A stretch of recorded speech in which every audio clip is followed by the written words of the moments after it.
Okay, we've been talking a lot about mitosis, which is cell division. One cell got too large, so it divided into two smaller cells. It's how we make more cells. If we have an injury, a cut, etc., it's how we get more cells. Well, there are other cells in your body besides your body cells, and they are called sex cells. And they are formed from the process of meiosis. So the number of chromosomes in a cell is reduced by half. So meiosis, the number of chromosomes in a cell is reduced by half. So for humans, we have a normal set of chromosomes, which is 46. That 46 is in all of our body cells. We reduce that by half, we'd be at 23. So there's 23 chromosomes in our sex cells. Meiosis is the making of an egg or a sperm, which are sex cells. Egg or sperm are also called gametes or germ cells. The more scientific term for egg and sperm is gamete or germ cells. So with humans, we have 46 chromosomes.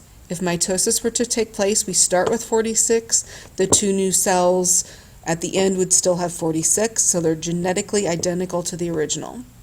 Meiosis, we start with 46, but we end up with 4 cells that have 23 chromosomes. So we went from 46 to 23, we reduced the number by half. Why does meiosis have to take place? Meiosis has to take place so that you have sex cells that have half the number as your body cells. So when one sex cell joins with the other sex cell, the child is back to its normal chromosome number. So we had a 23 egg and a 23 sperm coming together, that makes 46. So we all started out as one cell that had 46 chromosomes. Then that one cell goes through mitosis thousands and thousands of times and made us. But to make the egg or the sperm, we had to have the process of meiosis. So human gametes. Remember, a gamete is an egg or a sperm. Gametes have 23 chromosomes. They contain just one set of chromosomes. It's often called the haploid cell or the N. So haploid, gamete, N, egg, sperm, all refer to sex cells. So there's half the amount. Now, in making of the sex cell, it doesn't split like all of mom's cells go to one sex cell and all of dad's cells, chromosomes go to another. So one sex cell doesn't have all of mom's chromosomes and one sex cell doesn't have all of dad's. It doesn't quite work like that. We'll be drawing a picture in class to look at the actual chromosomes. So in humans, our N number is 23. It's one copy of every gene in our body. One copy of every chromosome. On the chromosomes are the genes, so we have one copy of every gene. When the two sex cells come together, we have 2 copies of every gene. And it's the 2 copies working together which makes us who we are.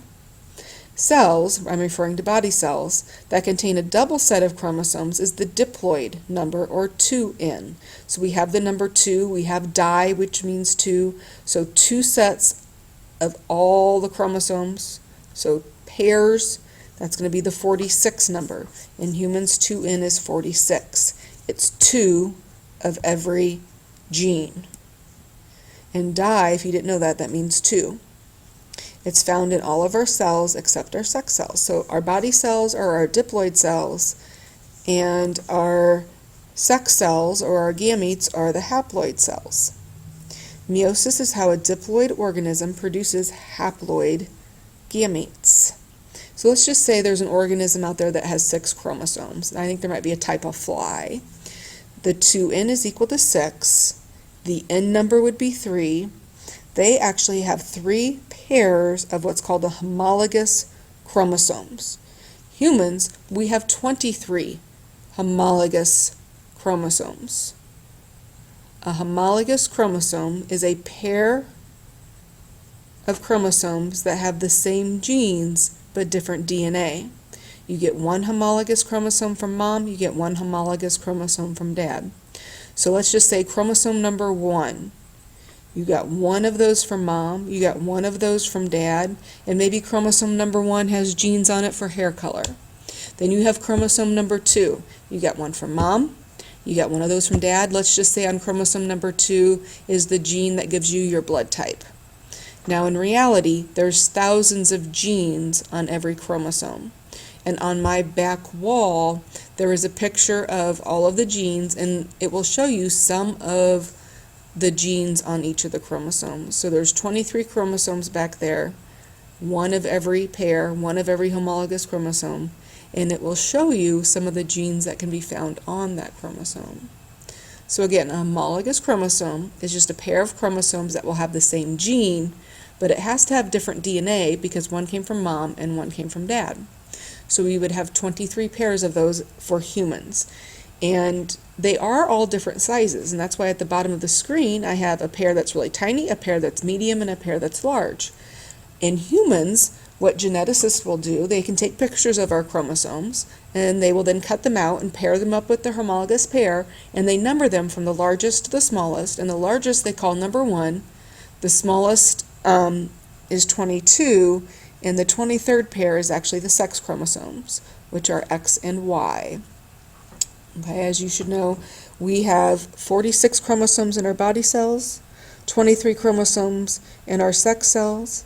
In our body cells, of the 46 chromosomes, 2 are the sex chromosomes, the chromosome X or the chromosome Y. So you either XX if you're a girl, XY if you are a boy. So there are 2 sex chromosomes in every cell in our body. In our gamete cells, or our egg or our sperm, there's only 1 of those sex chromosomes. Again, so if the egg has an X and the sperm has a Y, they come together, it's XY, it's going to be a boy.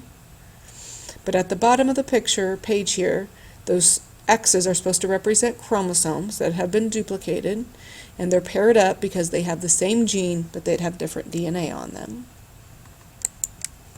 Okay, again, homologous chromosomes, pairs of chromosomes with the same genes but different DNA.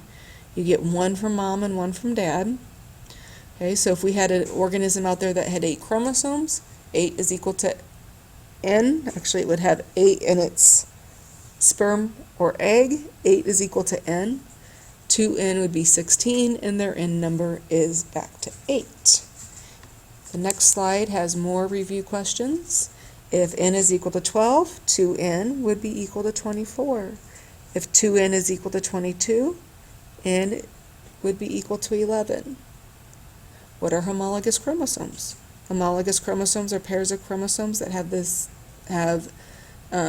different DNA on them because you got 1 from mom and 1 from dad. 4. Why is meiosis important? Meiosis is important. So our sex cells have half the number of chromosomes as our body cells, so when one sex cell joins with another sex cell, the child has the normal number of chromosomes. Mitosis is important to keep our cells small and efficient. 5. If a cell has 64 chromosomes, how many will it have after mitosis? It will still have 64. We start with was what we end with. In meiosis, we're cutting the number in half. It would be 32. What is a fertilized egg? A fertilized egg is an egg that has met up with a sperm. So it's a sperm that has fertilized the egg. If an organism has 50 chromosomes, how many will there be in a cell after an egg is fertilized?